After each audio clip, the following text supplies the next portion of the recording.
आप लोग लगातार टेक्निकल एनालिसिस सीख रहे हैं बिकॉज आप लोग स्टॉक मार्केट में पैसा कमाना चाहते हैं। अब टेक्निकल एनालिसिस के लिए हम बहुत सारे इंडिकेटर्स का यूज करते हैं, बहुत सारे पॉपुलर इंडिकेटर्स हैं और उसके ऊपर हम लगातार आपके लिए वीडियोस बना रहे हैं। अभी हमने रिसेंटली एक वीडियो पब्लिश किया था MACD के ऊपर, मूविंग एवरेजेस, कन्वर्जेंस, डाइवर्जेंस, और अगर आपने वो वीडियो नहीं देखी है तो आई बटन पे लिंक है, आप उस वीडियो को जाकर देख सकते हैं। आज इस वीडियो में हम बात करने वाले हैं RSI के ऊपर, रिलेटिव स्ट्रेंथ इंडेक्स। अब आप बहुत सारे ट्रेडर्स को सुनते हैं और वो बार बार RSI के ऊपर बात करते हैं, बट आपको समझ नहीं आता कि RSI होता क्या है। आप इस वीडियो को देखते रहिए, आपको बेसिक टू एडवांस बहुत कुछ समझ आने वाला है। बट आज मैं आपको एक बात बता देता हूं, जब आपको सीखते हो, आप टेक्निकल एनालिसिस सीख रहे होते हो, आप इंडिकेटर्स को सीखते हो, आज आप RSI सीख रहे हो, कल आप कुछ और सीखोगे। आप इंडिकेटर्स को सीखते हो बट आप ये नहीं समझते ये इंडिकेटर है, ये कंफर्मेशन नहीं देता, ये इंडिकेट करता है कि प्राइस कहां जाएगा।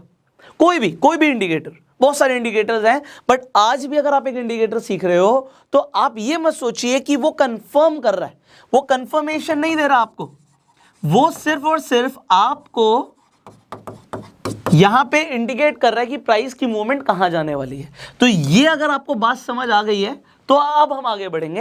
एंड आपको ये चीज समझनी है कि आपको सिर्फ एक इंडिकेटर को यूज नहीं करना होता, आपको सेट ऑफ इंडिकेटर्स पे देखना होता है कि चल क्या रहा है। एंड फाइनली सबसे इंपॉर्टेंट क्या है, प्राइस एक्शन। प्राइस एक्शन क्या चल रहा है, सपोर्ट रेजिस्टेंस को आप इग्नोर नहीं कर सकते इंडिकेटर को देखते हुए भी। तो अगर आपको प्राइस एक्शन के बारे में कुछ नहीं पता, टेक्निकल एनालिसिस बेसिक से सीखनी है, अगेन आई बटन पे एक लिंक दे देता हूं, सपोर्ट रेजिस्टेंस प्राइस एक्शन सब कुछ सिखाया हुआ है, तो आई बटन पे जो लिंक है उस वीडियो को आप जाकर देख सकते हैं। बट अब हम बात करने वाले हैं RSI के ऊपर। पहले मैं आपको दिखा देता हूं लाइव चार्ट में कि दिखता कैसा है आपका RSI जब आप लाइव चार्ट पर देखते हो। तो यहां पे हमने लॉगिन कर लिया है, हम अपने डीमेट अकाउंट पे आ गए हैं। आपके पास अपना डीमेट अकाउंट है, उस पर आप लॉगिन कर लीजिए और जो भी आपके पसंद का स्टॉक है उसे आप पिक कर सकते हैं। RSI कैसा दिखेगा अभी हम उसके ऊपर बात करेंगे। तो इस तरीके से आप कोई भी स्टॉक खोल लीजिए, आपको उसके प्राइस मूवमेंट दिख रही है, कैंडल स्टिक्स दिख रहे हैं। बट अगर आपके पास बाई चांस अभी तक डीमेट अकाउंट नहीं है तो इस वीडियो के डिस्क्रिप्शन और कमेंट बॉक्स में लिंक्स हैं, आप जाइए, जो ब्रोकर आपको पसंद आता है उस ब्रोकर के साथ अपना डीमेट अकाउंट तुरंत खुलवा लीजिए। जब आपका डीमेट अकाउंट खुल जाएगा उसके बाद आप इसी तरीके से प्राइस देख सकते हैं। अब यहां पे जो मैंने स्टॉक खोला हुआ आपके सामने, इस स्टॉक में मैंने आज ही इन्वेस्ट किया। अब मैंने इन्वेस्ट किया हुआ है, क्यों किया हुआ है, सिर्फ RSI को देख के नहीं। RSI को देखना एक तरीका है, बट RSI के अलावा और भी इंडिकेटर्स हैं। बट आज आप RSI समझने वाले हैं। तो एक स्टॉक जिसमें मैंने आज ही इन्वेस्ट किया, अभी लाइव मार्केट चल रही है, तो मैंने क्यों किया इसके ऊपर आपको जानना बहुत जरूरी है। बट अब यहाँ पे RSI देख लीजिए, क्योंकि इसके बाद हम इसके बेसिक्स के ऊपर बात करने वाले हैं। तो जो यहाँ पे आपको RSI दिख रहा है, आपको यहाँ पे एक रेंज दिख रही है इसकी वैल्यू की, ये जो आपको येलो कलर की रेंज दिख रही है, ये आपको ऊपर नीचे यहाँ पे वैल्यू जाती हुई दिख रही है, उसके बाद आपको दिख रहा है ऊपर जा रही है, ये है क्या। पहली बात तो जो RSI है ये 0 to 100 के बीच में रहता है, 0 यहाँ पे नीचे और 100 ऊपर। तो ये 0 to 100 के बीच में रहता है और यहाँ पे जो ये आपकी रेंज है ये मैंने चेंज की हुई है। अब मैंने क्या चेंज की हुई है, पहली बात तो RSI आप लगाओगे कैसे, आप सिंपली इंडिकेटर्स पे क्लिक करेंगे, यहाँ पे RSI लिख देंगे, कुछ ऐसा यहाँ पर आ जाएगा। उसके बाद आप जाके उसकी सेटिंग चेंज कर सकते हैं, मैंने करी हुई है तो मैं आपको दिखा देता हूँ। यहाँ पे आप जैसे सेटिंग पे क्लिक करेंगे कुछ ऐसा आपके सामने आ जाएगा। जो डिफॉल्ट सेटिंग आएगी, यहाँ पे अपर लिमिट आपको दिख रही है, आपको लोअर लिमिट दिख रही है। जो अपर लिमिट है वो यहाँ पर देखिए मैंने 60 कर दिया है, जबकि डिफॉल्ट सेटिंग में आपको 70 दिखेगी। और यहाँ पे लोअर लिमिट मैंने 40 कर दिया, आपको डिफॉल्ट सेटिंग में ये 30 दिखेगी। अब आप इसे यहाँ पे चेंज कर सकते हैं, मैंने करा हुआ है, मैंने क्यों किया हुआ है मैं आपको भी बताऊंगा। बट यहाँ पे हमने अपनी रेंज को कम कर दिया, पहले 70-30 था, अब हमने 60-40 कर दिया और ओके पे आप क्लिक कर दीजिए। अब यहां पर आपने जैसे किया, आपकी एक रेंज आ गई। अब आपको दिख रहा है जो RSI की वैल्यू है वो उस रेंज के बीच में मूव कर रही है। ये आपके लिए एक तरीके से मान लीजिए नो ट्रेडिंग जोन है। मतलब मैं आपको बता रहा हूं, क्यों बता रहा हूं, अपने एक्सपीरियंस से भी बता रहा हूं कि ये मान लीजिए नो ट्रेडिंग जोन है। आप ट्रेड कीजिए जब आपको दिखता है कि यहां से जो वैल्यू है ऊपर जा रही है, नीचे जा रही है। अगर आपको इतना समझ आ गया, वेल एंड गुड। अब हम आ जाते हैं इसके बेसिक्स पे और हम अभी हमने जैसे देखा लाइव मार्केट में, अब समझते हैं कि ये है क्या चीज। अब देखिए रिलेटिव स्ट्रेंथ इंडेक्स क्या दिखाता है।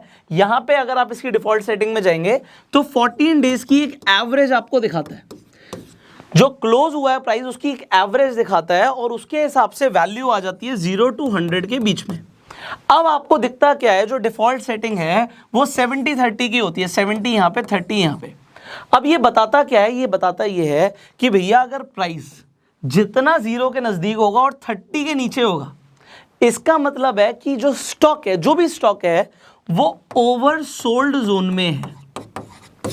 ओवरसोल्ड मतलब बहुत ज्यादा बिका हुआ है, और यहां से अगर बिक्री के बाद खरीदी आती है तो वहां के बाद अगर लोग खरीदेंगे तो जो आपका जो यहां से अगर इसके नीचे गया था तो यहां पे ओवरसोल्ड है, और यहां पे अगर कहीं ये सपोर्ट लेकर दोबारा से उठता है तो प्राइस बढ़ने के चांसेस है, तो यहां पर आप खरीद सकते हो।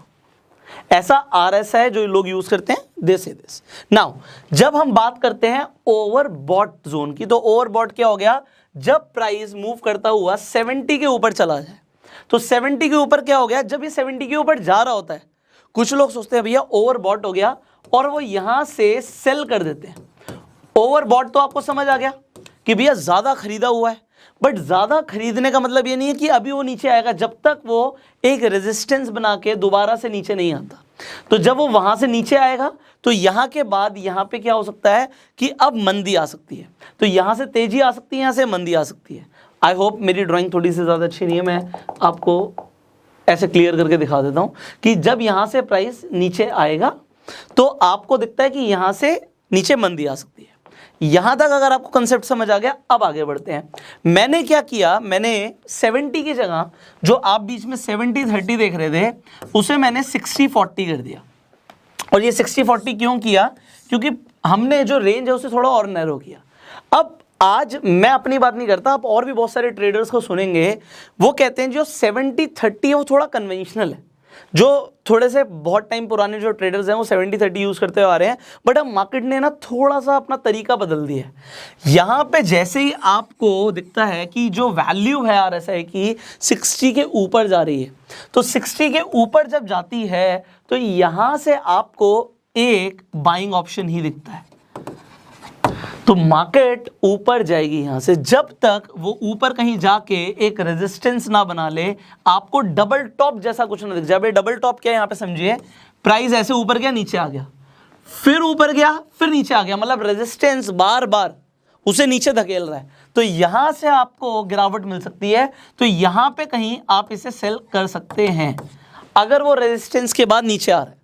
एंड सिमिलरली जब प्राइस आपका 40 के नीचे चला जाता है तो यहां से आप देख सकते हो कि यहां से जो प्राइस है वो नीचे जाएगा। वैल्यू 40 के नीचे चली गई RSI की, तो प्राइस नीचे जाएगा, बट वो ऊपर कब उठेगा, नीचे जाएगा मतलब गिर रहा है, गिरता जा रहा है जब तक वो नीचे कहीं सपोर्ट बना के वो दोबारा से ऊपर ना आ जाए। अब जब आप ऊपर M देखते हैं डबल टॉप, जब आप नीचे देखते हैं डबल बॉटम, जब डबल बॉटम है तो एक कंफर्मेशन है कि यहां से प्राइस ऊपर जा सकता है। तो यहां पे अगर आपको ऊपर जाने की उम्मीद लग रही है, आपको हाई जाने की उम्मीद लग रही है, तो आप क्या कर सकते हैं, आप यहां पे बाय कर सकते हैं। सो ये आपका RSI सिंपली कहता है, बट सिर्फ RSI को यूज करके ट्रेड करना एक बेवकूफी हो सकती है। मैं आपको ये कह रहा हूं, कुछ लोग सिर्फ RSI को यूज करते हैं, बट सिर्फ RSI को यूज नहीं कर सकते। क्यों नहीं कर सकते? अब एक डाइवर्जेंस नाम की चीज होती है, वो भी मैं आपको बता देता हूं। एक होता है आपका बुलिश डाइवर्जेंस और एक होता है आपका बेयरिश डाइवर्जेंस। अब ये डाइवर्जेंस क्या कहता है, आपको स्टॉक का प्राइस ऊपर जाते हुए दिखता है, ऊपर जाते हुए दिखता है। प्राइस कभी ऐसे तो ऊपर जाता नहीं सीधा सीधा, ऐसे ही हमेशा ऊपर जाता है, बट आपको RSI दिखता है कि RSI नीचे जा रहा है भाई। ऐसा सिनेरियो जब बनता है, ऐसा सिनेरियो जब बनता है तो ये आपका बुलिश डाइवर्जेंस नहीं है, यहां से प्राइस नीचे आ जाएगा, क्योंकि RSI ने पहले इंडिकेट कर दिया, क्योंकि ये इंडिकेटर है कि प्राइस नीचे आएगा। भाई मैं तो कमजोर हूं, तो ये लोग सोचते हैं कि भैया ये मार्केट ऊपर जा रही है तो ये बुलिश होगा, बट ये बुलिश डाइवर्जेंस नहीं है, ये बेयरिश डाइवर्जेंस है। अब इसका मैं आपको बड़ा सिंपल सा आपको तरीका बताऊंगा कि आपको याद रहेगा ये। दूसरा क्या होता है कि प्राइस नीचे आ रहा होता है, जैसे यहां पे आ रहा है, और जो RSI है वो ऊपर जा रहा होता है। जब RSI ऊपर इंडिकेट कर रहा है तो ये कौन सा डाइवर्जेंस है, ये बुलिश डाइवर्जेंस है। तो यहां पे आपको बुलिश डाइवर्जेंस दिखता है। अब ये जब आपको दिखता है तो ये एक आपके लिए इंडिकेशन है कि कहां पे अब प्राइस जाने वाला है। बट अब मैंने बोला था मैं आपको कुछ बताऊंगा जिससे आपको याद रहेगा, जब आपको यहां पे इनका मुंह खुला हुआ देखे, प्राइस आपको ऊपर जाता हुआ देखे और RSI नीचे जाता हुआ देखे, यहां पर आप देख रहे हो कि गैप बड़ा है, मुंह खुला हुआ है। तो जब मुंह खुला हुआ है तो आप समझ लो भालू का मुंह खुला हुआ है, तो ये बियरिश है, बियर है, ठीक है, यहां से नीचे जाएगा प्राइस। और जब आपको दिखे कि प्राइस तो नीचे आ रहा है बट यहां से RSI ऊपर जा रहा है तो प्राइस ऊपर जाएगा, तो ये आपका एक बुल है। तो जहां पे दोनों का आपको यहाँ पे गैप कम दिखता है, यहाँ पे गैप ज्यादा दिखता है, तो आप इसे याद कर सकते हो, ऐसे इजी रहता है याद करने के लिए। तो अब ये आपको RSI के बारे में काफी इंफॉर्मेशन मिल चुकी है। अब आप कोई भी स्टॉक उठाओ और उसमें RSI को यूज करो, बट सिर्फ उसके ऊपर ट्रेड मत करना। सिर्फ और सिर्फ RSI के ऊपर अगर आप ट्रेड करोगे तो आप गलती कर सकते हो, बट आपको पता होने सारे जरूरी, क्योंकि हम आने वाली वीडियोस में बहुत सारे इंडिकेटर्स को एक साथ यूज करने वाले हैं। यहां पे अगर मैं बहुत सारे इंडिकेटर्स खोल दूंगा ना, आप कंफ्यूज हो जाओगे क्या क्या खोल रखा है। अब बात आती है कि यहां पर हम देखते हैं, ये एक प्राइस रेंज में चल रहा था, यहां पे मार्केट की जो मूवमेंट है वो साइडवेज है, कुछ बढ़ नहीं रहा, कुछ घट नहीं रहा, कुछ बढ़ नहीं रहा। तो यहाँ पे सिर्फ प्राइस एक्शन से कुछ हो सकता है, अदरवाइज यहाँ पे कुछ भी नहीं है। तो मैं तो इसे नो ट्रेड जोन बोलता हूँ, यहाँ पे ट्रेड ही मत करो। मैंने क्या देखा, मैं आपको अगर RSI के बारे में बताऊँ, सिर्फ RSI के ऊपर ट्रेड नहीं किया, बट मैंने क्या देखा कि भैया RSI ने ब्रेक किया है अपना जोन, 60 को क्रॉस कर दिया। जब उसने 60 को क्रॉस कर दिया तो वो ऊपर जा रहा है, बट ऊपर जाने के बाद आप यहाँ पे बोल सकते हो सर डबल टॉप बनाया, वेल एंड गुड, अगर आप बोलते हो ऐसा, आप बिल्कुल ठीक बोल रहे हो, क्योंकि डबल टॉप अगर एक बार बनाया तो प्राइस नीचे आएगा। अभी तो सीखा हमने, M बना दिया ना तो नीचे आएगा, आ गया नीचे। बट क्या वो अभी बेरिश पूरी मार्केट आ गई है? The answer is no. क्यों नहीं आई है? क्योंकि वो बेरिश तब आएगी अभी ओवरबॉट जोन ही है, 60 के ऊपर है, 60 के ऊपर इसने फिर से सपोर्ट ले लिया 60 के पास, तो अभी सपोर्ट लिया हुआ है। अगर इसने सपोर्ट लिया हुआ है तो यहां से अभी ऊपर ही जाने के चांसेस के ज्यादा हैं, क्योंकि ओवरऑल इसने इसे बहुत अच्छे मोमेंटम के साथ ब्रेक किया था। जब तक ये 40 तक नीचे नहीं आता तब तक आप ये नहीं सोच सकते कि मार्केट नीचे जाएगी। और अगर इसके बीच में आपको ऐसी मूवमेंट दिखती है, मैंने अपने एक स्टॉक के ऊपर बताया, आप कुछ भी खोल लो, आज बैंक निफ्टी के अंदर आप देख सकते हो मार्केट जब गिरी स्टार्टिंग में तो काफ़ी अच्छे गैप के साथ नीचे गिरी। अब वहाँ पे मैं अपने लिए बता देता हूँ, तो वहाँ पे मैंने एक स्ट्रैडल लगाया था। अब स्ट्रैडल लगा के हुआ क्या, जब मार्केट बहुत ज़्यादा, मैंने आपको क्या बताया था स्ट्रैडल के बारे में, जब आप देखते हो कि मार्केट के अंदर आपको वॉलेटिलिटी बहुत ज़्यादा दिखती है, आप स्ट्रैडल को यूज़ कर सकते हो, आप स्ट्रैंगल को यूज़ कर सकते हो। तो वहाँ पे क्या है कि अगर प्राइस नीचे जा रहा है, पी आपने खरीद रखा है और आपने सीई भी खरीद रखा है, तो ऊपर बढ़ेगा तब भी फायदा होगा, नीचे गिरेगा तब भी फायदा होगा। तो मार्केट जब बहुत ज़्यादा आपको वॉलेटिलिटी दिखती है तो प्रॉफिट बहुत ज़्यादा हो सकता है। तो आज सुबह सुबह बहुत ज़्यादा प्रॉफिट हो गया। तो आपको अब यहाँ पर देखिए, यहाँ पे भी आपको कुछ उसी तरीके से दिख रहा है। आपको क्या डबल टॉप जैसा कुछ बनता हुआ दिख रहा है, M जैसा कुछ दिखता है। अगर M दिखता है तो वहाँ से प्राइस नीचे जाएगा, आपको W दिखेगा तो प्राइस ऊपर जाएगा। एंड अगर उस रेंज के बीच में ये साइडवेज मूवमेंट है मार्केट के, तो अभी देखिए अभी साइडवेज चल रही है मार्केट, तो यहाँ पे कुछ मजेदार नहीं है जब तक वो नीचे आप देखो सपोर्ट लेके ऊपर ना है। बट येस, ओवरबॉट ओवरजोन कब होगा, डिपेंडिंग आप कितने मिनट का देख रहे हो। आप देखो 30 मिनट की हम बात कर रहे हैं, आप 5 minute, 10 minute, 15 minute, time zone बहुत मैटर करता है। अब टाइम जोन क्यों? क्योंकि RSI हर टाइम जोन के लिए है। अब यहाँ पर देखो इसने बहुत अच्छी तरीके से ब्रेक किया और उसके बाद ऊपर ही है।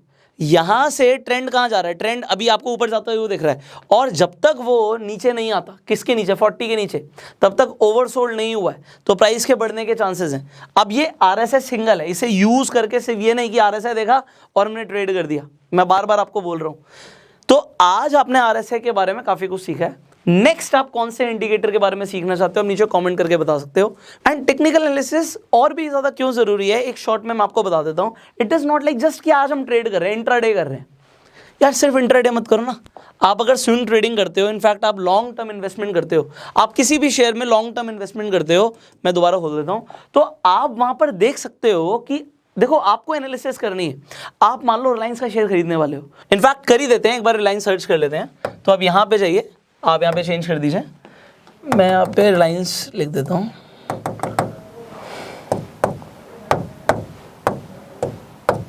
ऑलराइट, तो रिलायंस इंडस्ट्रीज आ गया। ओके, तो अब यहाँ पर हम देख लेते हैं। आप मान लीजिए रिलायंस का शेयर खरीदना चाहते हैं, एग्जांपल दे रहा हूं मैं आपको, तो आप यहां पर देख सकते हो, वो भी कौन से चार्ट में, डिपेंड करता है आप कितने टाइम के लिए ट्रेड कर रहे हो। अगर सिर्फ इंट्राडे कर रहे हो तो मंथली चार्ट देख के क्या करोगे, बट यस RSI जब हम देख रहे होते हैं तो आप मंथली और वीकली जरूर देख लिया करो इन्वेस्ट करने से पहले कि हो क्या रहा है।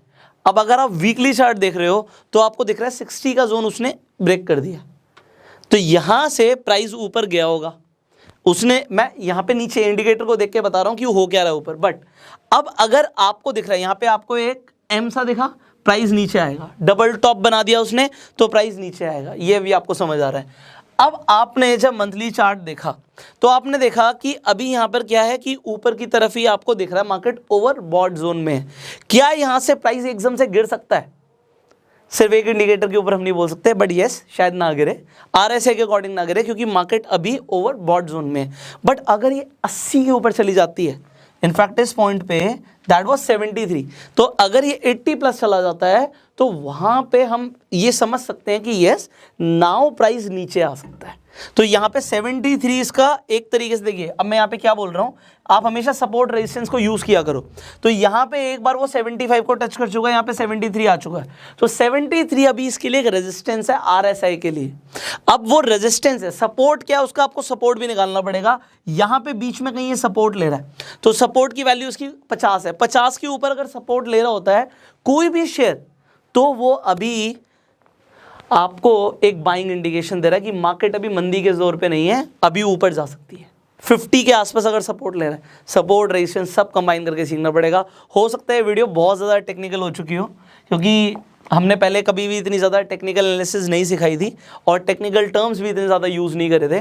तो अगर आपको लग रहा है बहुत ज़्यादा टेक्निकल चल रहा है तो आप वो भी नीचे कमेंट में बता सकते हो। अगर आप इस चैनल पे पहली बार आए हैं जल्दी से सब्सक्राइब कर लीजिए, बेल आइकन पे क्लिक कर दीजिए, और अगर आप इस वीडियो को फेसबुक पर देख रहे हैं मैं फॉलो कीजिए, सो दैट अभी आने वाली जो वीडियोज़ हैं इन्फॉर्मेटिव होने वाली हैं और आपको फ्री में बहुत सारी चीज़ें सीखने को मिल रही हैं। So do subscribe right now. अगर आपने अभी तक डीमेट अकाउंट नहीं खुलवाया है, डिस्क्रिप्शन कमेंट बॉक्स में लिंक है, तुरंत जाइए आज ही अपना डीमेट अकाउंट ओपन कीजिए। I will see you in the next video. Till that time you share this video and go self made.